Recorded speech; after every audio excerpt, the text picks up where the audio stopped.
Fl-oratorju tal-Konkatedral ta' San Ġwan, l-Arċisqof Emeritu Pawlu Cremona kien esposta l-qima tal-pubbliku l-ġurnata kollha.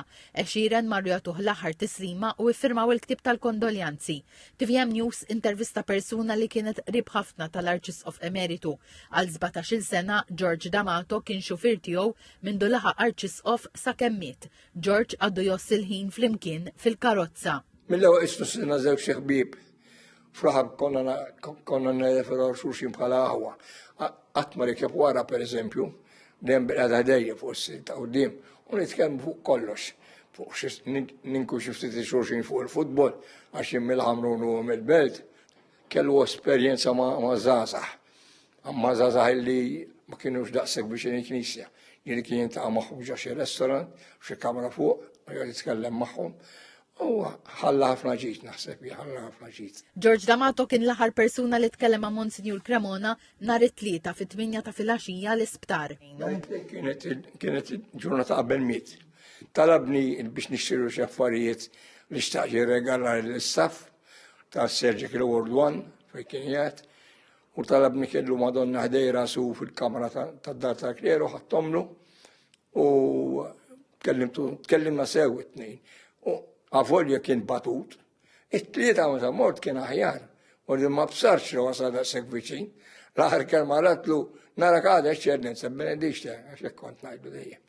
Għalli ora jsilli li għal tad-dar. Dak kienu l-aħħar kliem.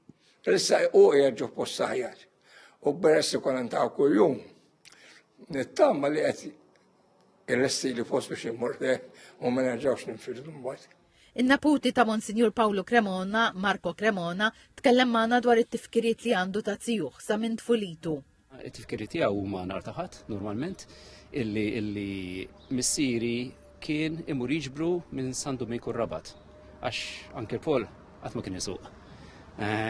Issa jista' jkun anke r-raġuni fejn ma kien isuq, mhux għax ma kienx kapaċi jitgħallem isuq. Jista' jkun illi forsi kien ifittex il-kuntatt illi xi ħadd taħlift.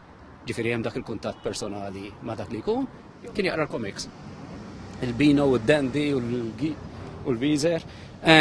Fil-fatt issa li kien marit, mort għamil daqsxejn riċerk biex nara kien sibx dat tip ta' comics u li huma collectibles u għaddejtlu ma nafx ekromx.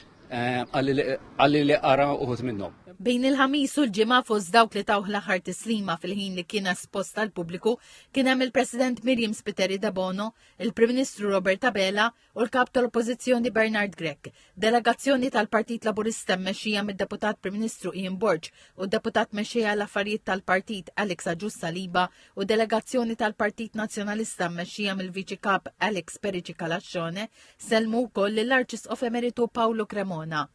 Il-programm tal-funeral tal-Arċisqof Emeritu Pawlu Cremona jilħaq il-qofol tiegħu is-sibt fid-9:30 ta' filgħodu b'qudiesa fil-Konkatedral ta' San Ġwan stess immexxija mill-Arċisqof Charles Scicluna.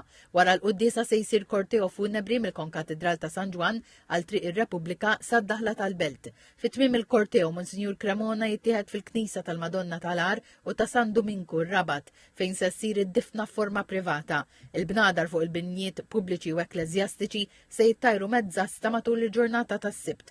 Il-funeral tal-Arċisqof Emeritu Pawlu Cremona se jixxandar fuq TVM fi programm speċjali li jibda fit-8:30 ta' filgħodu.